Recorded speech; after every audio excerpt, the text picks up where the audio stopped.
Spring Street is located in the very heart of Jeffersonville, Indiana. Many of the buildings along the road date back to the 1800s. Although most of the businesses may have changed, much of the street remains the same as it was when Brother Branham used to visit. Who knows how many times Brother Branham has walked up and down this street, and the many testimonies that could be told. Brother Branham told one story that took place early in his ministry. It was of a man from Paducah, Kentucky, who was sick and had a dream that he should go to Jeffersonville, Indiana, and have someone by the name of Branham pray for him. When he stepped off the bus at the corner of Court and Spring Street, he saw a man in a uniform. Little did he know that this was actually Brother Branham himself. He said, I live in Paducah, Kentucky. He said, and I've been sailing in health for some time. He said, last evening, he said, while I was asleep, I dreamed I saw an angel come down from heaven. And he come and told me to come to this city of Jeffersonville and ask for somebody by the name of Branham. And said, I thought maybe if you might know that there's anybody here named Branham. My heart just felt like it would come out of me. And he started crying, and we knelt right there on the corner of Court Avenue and Spring, and I prayed for him. And when I raised up, the people were standing back with their hats off, standing there in respect to prayer, and God moved down and healed that man right on the corner where he was at. Why? God had foreordained, and it must come to pass.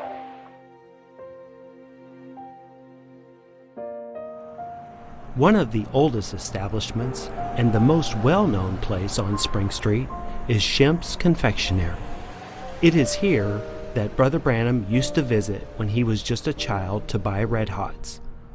Shemp's is still family-owned and operated, and they still remember the story of Sonny Shemp, who Brother Branham prayed for. And while laying there dying with 5 specialists giving him just hours to live, was thus saith the Lord, you'll not die, but you'll sell me again Red Hots over the counter.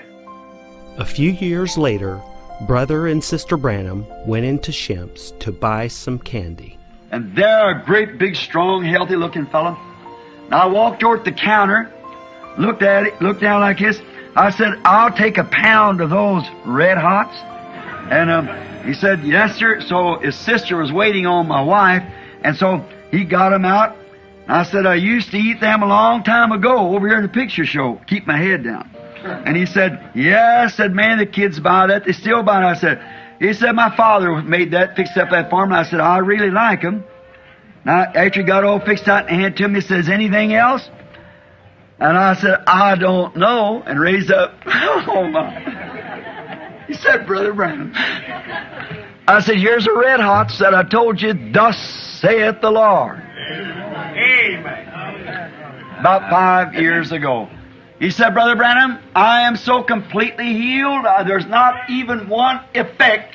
I'm teeny bit hard hearing in one ear. I guess he's in his 50s. He said, I'm teeny bit hard hearing in one ear because they give me so much antibiotic when I was in there. The amazing grace of Jesus Christ. Hallelujah.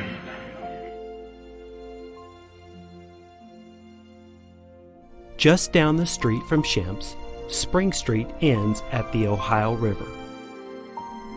It is here where Brother Branham was baptizing in 1933, when the angel of the Lord came down and gave him his commission. And then that afternoon I was baptizing 500 converts at the river's bank at the foot of Spring Street at Jeffersonville, Indiana, where I live.